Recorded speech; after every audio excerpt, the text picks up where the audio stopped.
¿Cuántos están siendo bendecidos? No te me distraigas. Ya veis el domingo que ha venido, medio enfermo todavía, que no podía venir, y ahí está pasando la ofrenda.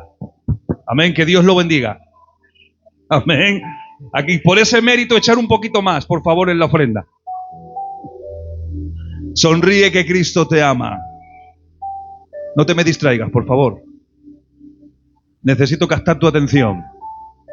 Hay gente necesitada hoy. Yo me siento necesitado. Y como me siento necesitado, yo quiero que el Señor me hable y el Señor me trate. A veces solamente buscamos el cariño, el abrazo, el beso del Padre, la bendición de Él. Y nos vamos y ya está, pero es que hemos dejado al Señor a medias. Porque Él no solamente quiere tocarte, quiere cuidarte, quiere abrazarte, quiere mimarte, quiere bendecirte, también te quiere hablar. Porque cuando algún niño de los nuestros, los pequeños, los grandes también, pero ya no tanto, cuando viene un niño pequeño, una niña pequeña, en este caso, mi caso, y viene y a lo mejor se ha caído y se ha hecho daño, viene mi primera reacción no es, te lo mereces, ves por andar jugando. No. Le abrazo, le miro la herida, le soplo, le digo, tranquila, que no pasa nada, le doy un beso, le hago sentir bien, porque se ha caído y se ha llevado un golpe. Pero luego le hablo. Mira, no vuelvas a ir por ahí porque te vas a caer. No se te ocurra ir por ahí, ¿no ves lo que te ha pasado? No es al revés, no es le regaño y luego le abrazo, no, primero le abrazo. Le enseño que no va a haber reprimenda de mi parte porque es mi hija. Y luego le digo, no hagas eso, no lo vuelvas a hacer. A veces venimos a la iglesia en nuestra vida cristiana, en la tesitura de nuestra vida cristiana, y venimos porque quizás nos hemos caído, hemos tropezado, nos hemos dejado las cejas en el suelo, hemos cometido un error, o hemos llevado una conducta en la cual nos hemos equivocado. Porque ¿quién está exento, apartando a los ancianos y a las ancianas, la juventud? ¿Quién está exento de errar y de fallar? Todos fallamos y erramos en algún momento del día, de la semana, del mes o del año. Pero una vez fallamos, por lo menos una. Y cuando uno comete o vive de una manera equivocada o ha tomado una decisión que no perjudicial para él o para ella, cuando viene a la casa del Señor, el Señor no viene a acusarte. El Señor no viene a regañarte. Lo que va a hacer el Señor es abrazarte, es quererte, es amarte, es darte un beso y decirte tranquilo, tranquila, que te has equivocado, pero estoy aquí yo. Luego sí, luego te dice lo que no tienes que hacer para no volver a tener, sentir, hacer en la manera en la que uno está actuando y está sintiendo. ¿Cuántos me están entendiendo? Creo que esto no es teología, esto es algo sencillo. Esto es vida cristiana. Por eso a veces nos equivocamos en la vida. A veces la vida nos hace daño. Una mala decisión tomada posiblemente a veces nos desvía del camino del Señor. O nos enfría simplemente porque quizás no me gusta lo que he visto, o no estoy cómodo o cómoda en el lugar en el que estoy, y me enfrío. Le pasa a ti, me pasa a mí, y le pasa al más santo de los santos. ¿Amén? Pero cuando vienes a la casa del Señor, no esperes, no vengas con temor, es que te voy a... No, el Señor no está aquí con el dedo apuntando, como la estatua de Cristóbal Colón, que está así con el dedo, apuntando a las Américas. No. Jesús murió en la posición de los brazos abiertos, recibiendo, aquí estoy para recibirte a ti. Cualquiera que sea tu error, tu fallo, tu equivocación, tu pecado, la gravedad del asunto con el que contigo estoy aquí para transformarte, para del pasado traerte a la promesa y tener un nuevo comienzo en Cristo. Ese es el título del mensaje que he terminado esta tarde. Del pasado a la promesa, un nuevo comienzo en Cristo. Dios puede hacer hoy borrón y cuenta nueva. Puede empezar contigo hoy desde cero. Da igual lo que hiciste ayer o cómo has estado actuando todos estos meses. Da igual. Si uno viene con la capacidad, con la tesitura de querer dejarse tratar por el Señor, hoy uno puede empezar desde cero. Eso es lo bueno de estar en el Señor. Eso es la riqueza de estar en su presencia.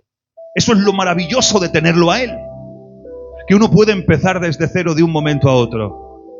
Donde ya no hay acusación en ningún acta de decretos que acuse tu pecado, que acuse tu equivocación, que acuse tu falta. No. Y ahora yo digo de modo a modo, de cariño a cariño a la iglesia, si el Señor no hace eso, ¿por qué nosotros a veces sí lo hacemos?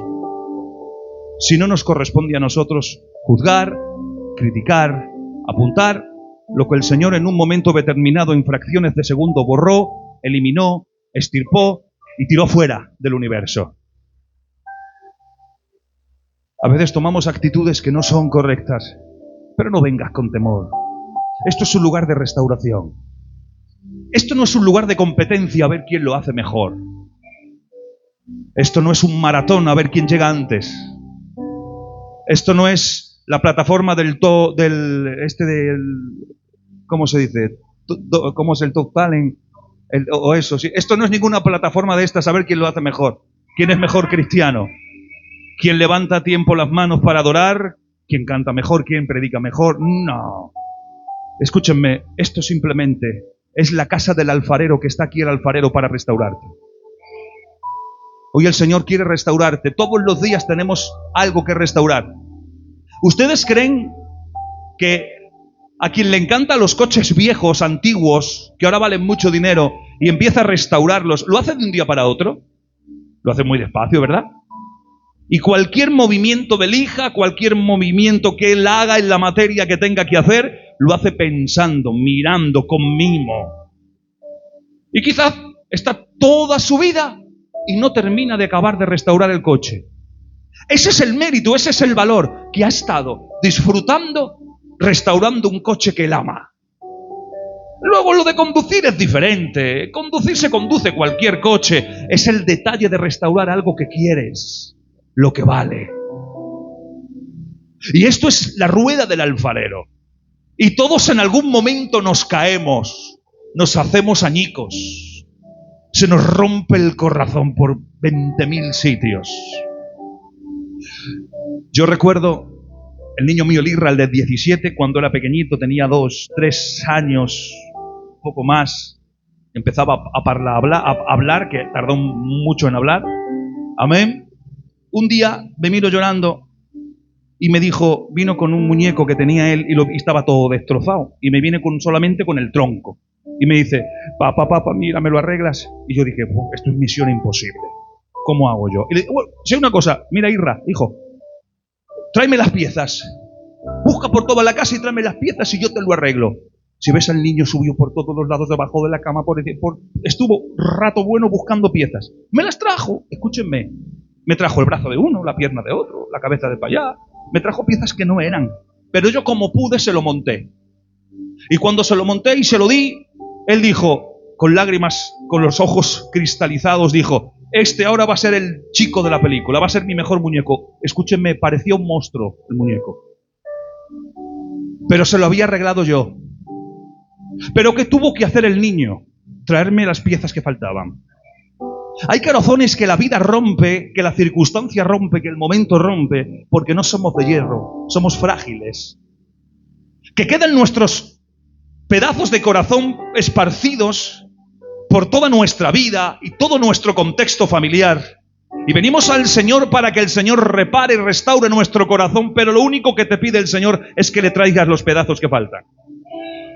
Que le traigas aquello que fuiste dejando por el camino, las ganas de adorar, las ganas de asistir al culto, las ganas de disfrutar de tu lugar, las ganas de estar ahí. Tráelas, que el Señor lo restaura, que el Señor lo arregla. Él es el único que puede arreglar aquello que tú y yo decimos, ese es una causa perdida. Eso es una causa perdida. Yo no apuesto un duro por él. Que no, que esa es la crítica y el ojo del hombre. Por eso hoy quiero hablaros en unos minutos un breve mensaje que, como he mandado al grupo, he terminado justo a las 7 de la tarde. Amén. Me movía el Señor a escribirlo. Y voy a hablar sobre una de las epístolas que no se suele predicar. Alguno va a pensar que cuando diga el nombre es un chiste. No, no es un chiste. Aquí no hacemos chistes. Amén. Amén. Pero vamos a hablar sobre la epístola de Filemón. No el hermano de Mortadelo. Filemón, sí, existe. Hay una epístola para quien no la haya leído. Tiene 25 versículos, un capítulo, o sea que en 5 minutos, si tú quieres, te lo lees. Solo tiene un capítulo y 25 versículos. Pero tiene tanta verdad fundamental esta epístola. Tiene un mensaje tan potente. Filemón, vaya nombre. Filemón. Es bíblico. Es la epístola a Filemón. Y le habla de alguien que era esclavo de Filemón, llamado Onésimo.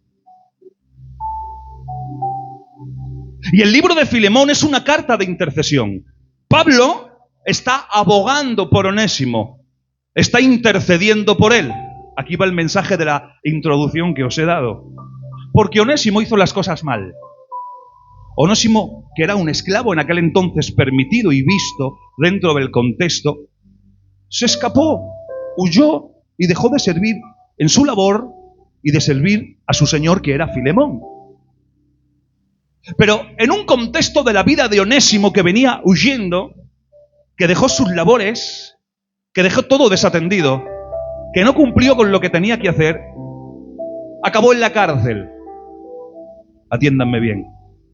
Porque aquel que no hace las cosas bien, aquella que no hace las cosas bien, acaba siempre teniendo un golpe en la vida.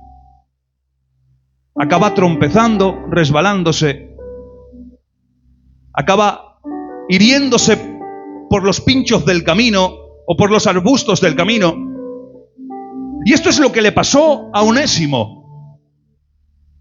Onésimo dejó desatendido lo que tenía que atender, sus labores, dejó de servir a su amo, en este caso Filemón, y las consecuencias de su vida lo llevan a la cárcel.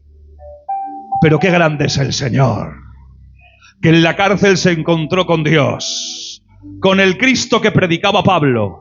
Y Pablo tiene que decir: Onésimo, que lo he engendrado en mis prisiones.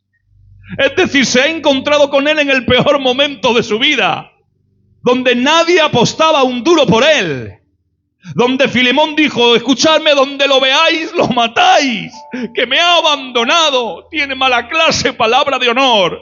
Pero atención, él llega en un momento y Pablo aboga por él y escribe una epístola de un capítulo con 25 versículos, y se la dirige a Filemón y le dice: escúchame bien lo que te digo, te ruego, Filemón 1, 10 y 11, te ruego por mi hijo Onésimo, ya no es tu esclavo solamente, ahora es mi hijo en la fe. Dice: te ruego por mi hijo Onésimo, a quien engendré en mis prisiones, el cual en otro tiempo fue un inútil, pero ahora a ti y a mí nos es útil.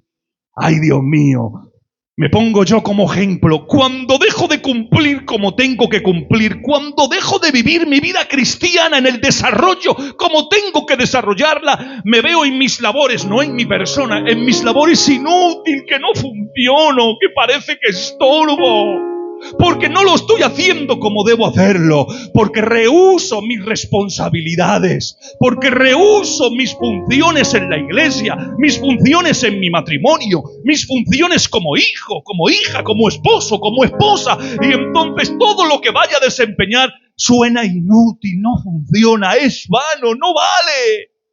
Y es lo que le pasa a Onésimo. Amén. Es lo que le pasa a Onésimo. Y dice Pablo: ahora es mi hijo, atención, es mi hijo. Y el relato, este relato, nos habla de un esclavo que huyó de su amo, pero al encontrarse con Cristo, fue transformado.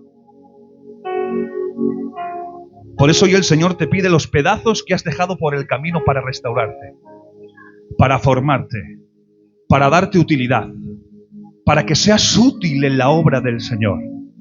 No solamente la obra del Señor se compone de ministerios, coro y funciones.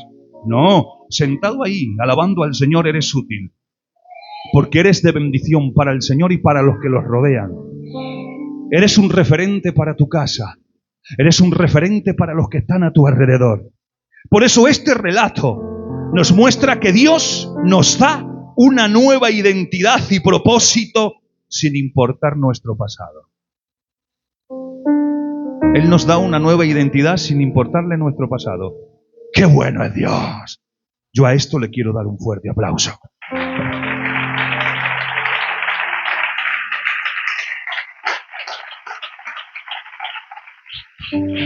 Te ruego por mi hijo Onésimo, a quien engendré en mis prisiones, el cual en el otro tiempo fue inútil, pero ahora a ti y a mí nos es útil. Filemón, no te enfades. Es que Dios tiene el poder de cambiar nuestra historia y usarnos para su gloria.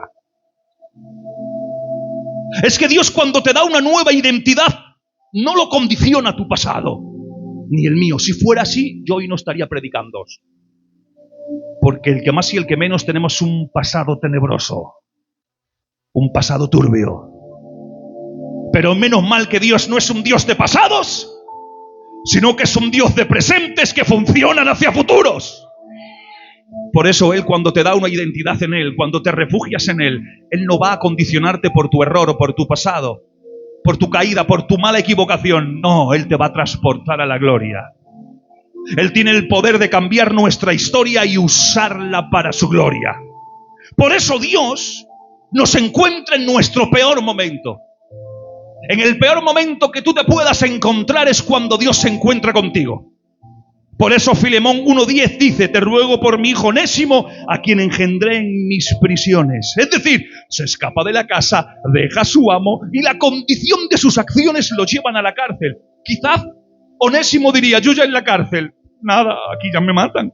Sentencia manda mi amo Filemón a los altos cargos de la prisión para que me corten la cabeza o me dejen aquí olvidado del mundo.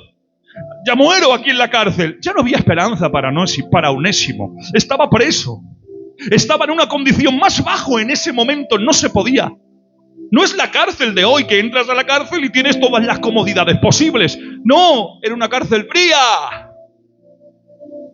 No había preferidos en la cárcel. No hay lugar de descanso en la cárcel. ¿O acaso puedes dormir en una piedra fría? Es difícil dormir en una piedra. Me acostumbro, es imposible acostumbrarse. Pasa factura. Porque lo que haces mal al cuerpo le pasa factura. Pero menos mal que Dios reconforta en los momentos difíciles. Y Dios no solo nos busca cuando estamos en la cima, aún más. Cuando estás en la cima quizás mantiene distancia, porque estás bien, porque estás bendecido, porque estás funcionando, porque eres exitoso en la vida, en el plano de Dios. Él no nos busca cuando estamos en la cima. Él viene en nuestros momentos más oscuros, en los momentos más difíciles. Ahí se presenta el Señor. Si lo quieres, dale un fuerte aplauso.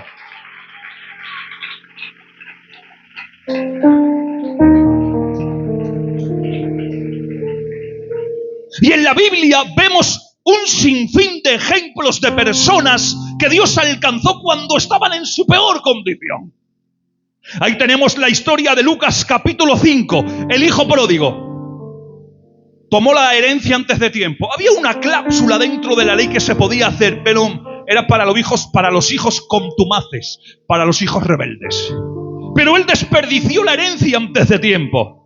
Y cuando tocó fondo, en su peor momento, intentando en su pensamiento y en sus acciones comer la comida inmunda que comían animales inmundos conforme a la ley, cuando tocó fondo, cuando cayó a lo más bajo, volvió a la casa de su padre. ¿Y qué pasó cuando volvió a la casa de su padre? Ahí estaba el pelotón de afusilamiento, con las escopetas encañonadas esperando a que llegara ya y en la distancia dispararle 250.000 tiros. Y si pasaba la prueba de las balas, estaban con las espadas en alto para hacerlos. No había nada de eso. Ahí estaba el padre con los brazos cruzados. ¿Has visto? No hizo nada de eso. La perícopa es el título que se le pone a la Biblia, a los diferentes capítulos. En vez del hijo pródigo, se tendría que haber llamado esta parábola el padre amoroso. Y ahí está el padre, con los brazos cruzados, con las cejas en U. No, está esperando ansioso que venga su hijo. Y cuando su padre lo recibe, no solo lo recibe, sino que lo restaura con un amor incondicional a la posición que él tenía. El anillo en su dedo era representación de uno de los hijos de la casa, uno de los señores de la casa. El calzado en sus pies representa que el que está calzado es el señor de la casa o uno de los hijos de la casa.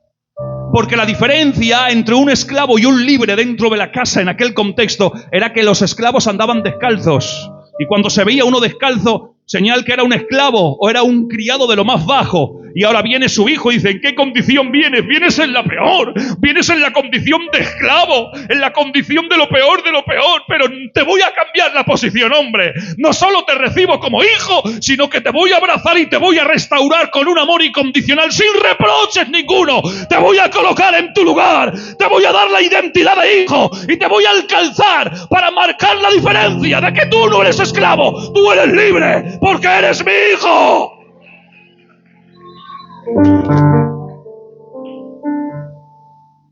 De la misma manera Onésimo huyó, pero Dios lo encontró en la cárcel y lo transformó. La cárcel es un lugar de encuentro también con el Señor. Dios llega sin llegar a mancharse. Entiendan mí esta frase.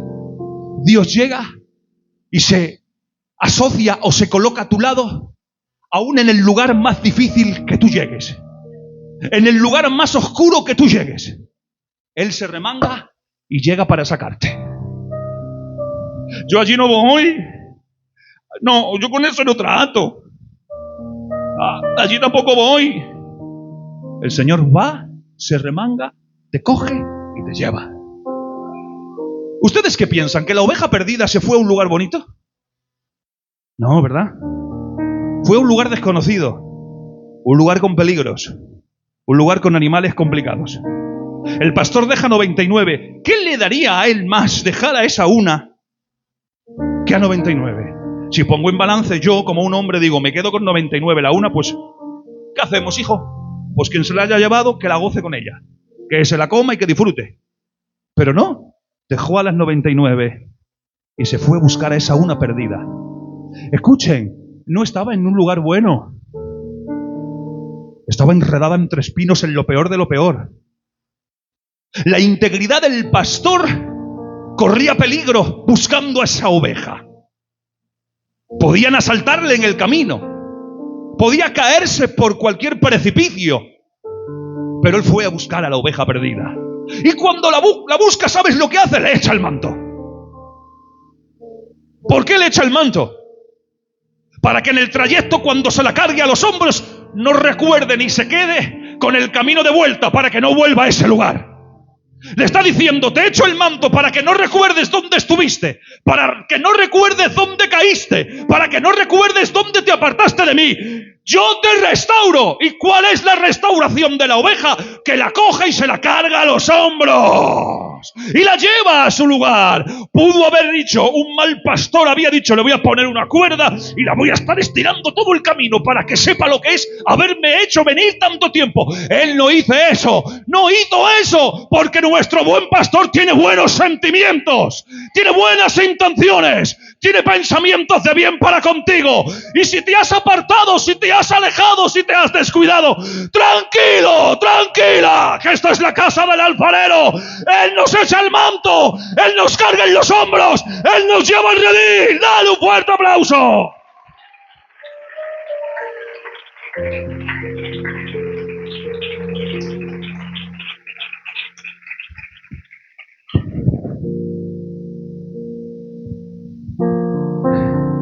Dios nos encuentra en nuestras caídas para levantarnos. Cuando te has caído, ahí está Él. Vamos, te levanta. Te caes, Él va corriendo. Vamos. Él se encuentra contigo en tus caídas para levantarte. Te voy a decir un secreto. Él no se encuentra contigo en tus éxitos, porque en nuestros éxitos tendemos a olvidarnos de Él. Nos sentimos autosuficientes, que lo podemos todo y que somos... Él aparece en tus caídas para recordarte que cuando te caes, Él no está para apuntarte, Él está para levantarte.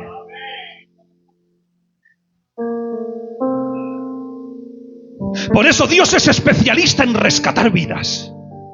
Había un Jonás contrario a su mensaje, que la consecuencia, hemos dicho que las consecuencias de nuestros actos nos llevan a lugares que no estaban previstos por Dios. Son consecuencia de nuestros actos. El pez fue la consecuencia de los actos de Jonás. Pero aún el pez, el Señor cambia las tornas, y el pez en medio, en vez de ser un símbolo de castigo, es un símbolo de gracia. Porque el pez fue la gracia en el océano que salvó la vida de Jonás. Porque si el pez no está, Jonás se ahoga. Porque hay a veces en la vida que nos pasan procesos que pensamos que es algo malo, y posiblemente a la visión del hombre es malo, es algo difícil, es algo complicado, es algo que no quiero, pero la situación que te ha llevado a ese lugar quizás han sido tus consecuencias, tus actos, tus decisiones, tus actitudes. Pero tranquilo, que esa cosa mala el Señor la cambia y la torna para que sea la gracia en medio de tu problema, la gracia en medio de tu circunstancia. Por eso el pez en el que Jonás estuvo, se encontró el Señor con él en el pez. Ay, Dios mío, a ver, hemos visto al Señor encontrándose en una cárcel con Onésimo. Hemos visto ahora encontrándose a Jonás en la barriga del pez. Está Jonás en el pez y clama al Señor y Dios le responde. ¿Dónde se encuentra Dios con Jonás? En el pez. Por muy complicado y inverosímil que parezca, Dios se puede encontrar contigo en tus peores momentos. Aún más, Dios lo hace, porque Dios es especialista en rescatar vidas. Pedro fue encontrado en su fracaso después de negar a Jesús. ¿Qué piensan ustedes? ¿Que vino Jesús y se encontró cuando predicó el mensaje y 5.000, 3.000 y 5.000 personas se convirtieron, y ahora viene Jesús? Ah, visto, aquí estoy, Jesús. Pedro, eres una máquina, eres un... No. ¿Con dónde se encontró? Se encontró cuando, en el fracaso más grande de la vida de Pedro. Cuando se sentía Pedro un fracasado después de haber negado a Jesús. Cuando estaba de nuevo lavando las redes, pescando, porque ya dijo, yo no he pasado la prueba. Soy palabra de honor, no digo la palabra. Lo he negado. Yo no valgo para nada. Yo no valgo para esto. Yo no sirvo para esto. Esto me viene grande. Porque me ha dicho que yo voy a abrir las llaves, que yo no valgo para esto, que lo he negado. Estoy en mi peor momento, me voy a mi antigua vida y voy a pescar. En su proceso más difícil, en su peor momento, después de haber negado a Jesús en su resurrección, se presenta el Señor a Pedro y le dice, Pedro, ¿me amas? Dios mío. Igual que estos, Onésimo fue encontrado en una prisión. Normalmente, si yo tuviera que encontrar, bueno, a ver, voy a hacer una plataforma, voy a ponerme y voy a intentar a ver quién me puede, tengo una empresa, voy a buscar hombres de construcción. Yo no iría a la cárcel a buscar a nadie para un trabajo. Iría a empresas y les ofrecería pues mayor dinero, mayor contrato para que dejaran esa empresa y se vinieran conmigo. Les robaría a la gente. Mira, tú eres bueno, yo te pago más. Yo no iría a la cárcel, pero es que el Señor va buscando por los lugares donde nadie quiere. Él se va presentando para cogerlos y ponerlos en sus filas, para que luchen en su ejército, para que compongan la iglesia. Porque esto, la iglesia, con mucho respeto a los ancianos y a las ancianas, esto no es un museo de santos. Esto es un hospital de pecadores. Esto es un lugar de restauración. Esto es un lugar para hacernos bien, para bendecirnos. Bastante golpe nos da la vida para venir aquí y tener que luchar contigo y pelear contigo y discutir contigo. Vengo aquí para restablecer comunión con Dios y para unirme a ti, para que juntos podamos adorar al Padre en el cielo. Porque si hoy no quiero tener comunión contigo, Tinín, entonces ¿qué me espera en el cielo si vamos a estar eternamente juntos? Me he equivocado entonces de camino. Tendría que ir a otro lugar donde estoy solo, porque ¿sabes que en el infierno sí vas a estar solo? En el cielo vas a estar con todos. Y si no te gusta la multitud y estar con la gente, has equivocado de camino y de lugar. El infierno sí vas a estar solo. Tienes un habitáculo para ti solo. Oscuro, sin luz. No vas a gastar luz, no vas a gastar agua. Solo en la oscuridad de las oscuridades, tú solo, sufriendo lo que no está escrito. Ahí sí vas a estar en la soledad. Si no quieres estar en comunión, si no quieres tener amistad, si no quieres unirte, entonces el cielo vamos a estar todos juntos. Nos vamos a ver todos los días. Amén. Sí, nos vamos a ver. Por muy guapos y feos que seamos, vamos a estar juntos. Vamos a terminar ya, para no ensanchar el mensaje. En Cristo somos transformados y somos útiles. Filipenses 1:11 decía, el cual en otro tiempo me fue inútil, pero ahora a ti y a mí nos es útil. Porque cuando venimos a Cristo, no solo somos perdonados, sino que somos transformados. Porque Dios nos da un nuevo propósito y nos hace útiles para sus obras. Él nos hace útil para sus obras. Cuando el hombre no cuenta contigo, Dios cuenta contigo y eres útil en el nombre de Jesús. Amén. Por eso hay ejemplos bíblicos como Moisés. Moisés de esclavo pasó a ser libertador. Moisés huyó de Egipto. Cometió un error que no tenía que haber cometido. Pero aún así Dios lo llamó para liberar a su pueblo. Pero no fue cuando Moisés quiso. Fue cuando Dios quiso. ¿Era él el libertador? Desde que nació era el libertador. Dios ya lo tenía en mente. Desde que estaba en el palacio de Egipto era libertador. Pero él intentó tomar la posición que tenía antes de tiempo. Y a veces cuando nosotros adelantamos a Dios en los planes que Él tiene para nosotros, fracasamos. Tomamos consecuencias negativas y destructivas para nosotros. Moisés adelantó o intentó adelantar el plan de Dios con él y fracasó. Se vio tirado en el desierto. Un hombre que tenía todas las posiciones del mejor país o la mejor nación del momento, se vio estando con cabras y con ovejas, oliendo a pastorcillo, cuando usaba los mejores perfumes del Nilo.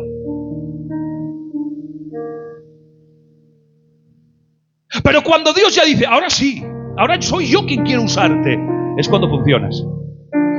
Nos hemos equivocado muchas veces en la iglesia, en el contexto de la iglesia, aquí y en muchas iglesias más, por no decir todas, que creemos que cuando nosotros nos creemos que funcionamos y nos adelantamos a los planes de Dios, creemos que todo funciona porque yo creo que funciona. Que no, que si Dios quiere tratar contigo y te va a usar, te va a usar. Pero en el tiempo de Dios no te adelantes a los tiempos de Dios, porque te frustras. Cuando yo me adelanto y no me salen como yo quiero las cosas, me frustro. Por eso, hablando en general, hay mucho predicador frustrado. Por eso hay muchos del coro frustrados. Por eso hay muchos en las iglesias frustrados, en general hablando. ¿Por qué? Porque intento adelantarme y quiero funcionar y me anticipo y no me frustro porque Dios no es el momento que quiere usarte como Él ha dicho que te quiere usar. ¿Que te quiere usar? ¡Claro que sí! ¿Que te va a utilizar? Desde luego. Porque Dios se encuentra en tu cárcel, Dios se encuentra en tu momento difícil y te cambia tu pasado a gloria. Pero deja que lo haga Dios cuando Él quiera. Porque la frustración, ¿sabes lo que crea y que genera en el corazón? Primero, genera discordia, rivalidad, empatía, antipatía, mejor dicho. Eso lo genera, la discordia. Cuando uno se frustra, genera enfado, frustración. Y se enfada con todo el mundo. Déjate tratar por Dios, tráele los pedazos para que Dios te restaure. Dios no nos ve por lo que fuimos, sino por lo que podemos llegar a ser en sus manos. El Señor no me ve por lo que yo fui en un tiempo atrás. Él me ve por lo que hoy puedo yo llegar a ser. ¿Dónde? En sus manos.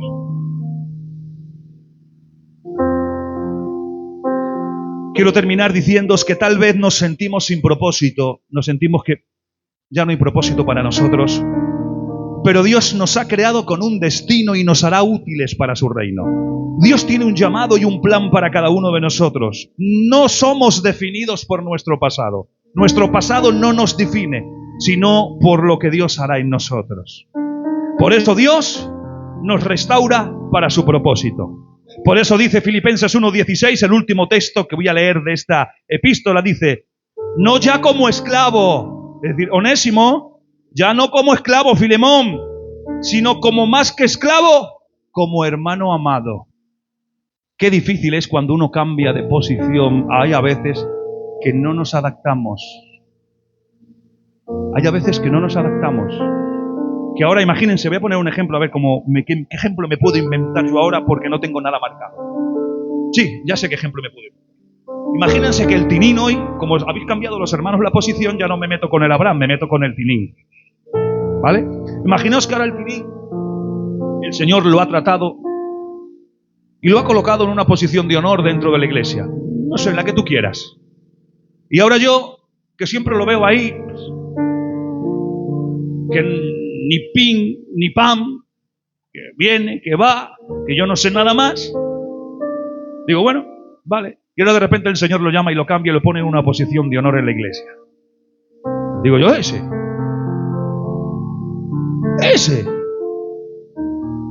¿Sí? Porque Filemón, Onésimo ya no lo tienes que ver como un esclavo, lo tienes que ver como un hermano. Y nos cuesta tanto aceptar los cambios. Nos cuesta tanto aceptar los movimientos de Dios, que el que es esclavo queremos que siga siendo esclavo. Pero el Señor ha dicho, ya no es esclavo, es tu hermano. Y si Dios lo ha perdonado, tienes que perdonarlo tú. Y si Dios lo ama, lo tienes que amar tú. Y si Dios lo usa, tú tienes que salir bendecido porque Dios lo usa. Y que bendito sea su nombre. Amén. Por eso, ahora entienden el ejemplo, por eso un Saulo de Tarso, un sanguinario perseguidor de los judíos, que temblaban cuando lo veían, y mira que era así, pero era un machote, palabra de honor. Era así, pero era un machote. Bueno, era así, dicen los que saben, yo no lo he visto. Y la Biblia no lo describe, entonces los que saben. Pero ahí tenemos a Saulo, que era un perseguidor de los cristianos. Pero ahora el Señor dice, ya no es esclavo, ya no es perseguidor, ahora es un apóstol. ¿Qué os parece, Pedro? No estoy de acuerdo. Ese va a ser apóstol al mismo nivel que yo.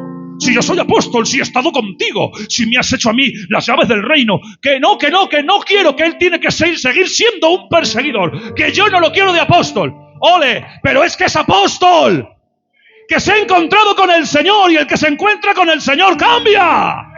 Amén, y de perseguidor se convierte en apóstol. Ninguno discutió lo que Dios dijo. Quizás no les gustaría en el momento. Desconfiaron de Él. Las iglesias dicen que tenían temor de escuchar de Él, aún siendo convertidos. Pero cuando ya lo vieron, cuando ya vieron que fue elección de Dios, la cosa cambió. Dice la Biblia en el libro de los Hechos que ya no había temor en las iglesias. Aceptaron el cambio porque Dios así lo estipuló. Por eso lo que el enemigo quiso destruir, Dios lo convirtió en bendición. Lo que el enemigo quiere destruir de tu vida, Dios lo va a convertir en bendición. Y termino con la conclusión de este tema. Dios nos llama a un nuevo comienzo. Decía al principio, borrón y cuenta nueva. Un nuevo comienzo. Y hay 3 verdades que quiero recordar de este mensaje. Dios nos encuentra en nuestra peor condición, pero no nos deja allí, nos saca. No es que se encuentre, te visita y se marche. No, te visita y te saca. Segundo, en Cristo somos transformados y somos útiles para su obra. Y tercera verdad fundamental, nuestra identidad cambia. Ya no somos esclavos del pasado, sino que somos hijos e hijas de Dios. Si sientes que tu pasado todavía te define, si sientes que eres acusado por tu pasado, recuerda que Dios te ha llamado a una nueva vida en Él. ¿Qué tal si a Dios le damos un fuerte aplauso?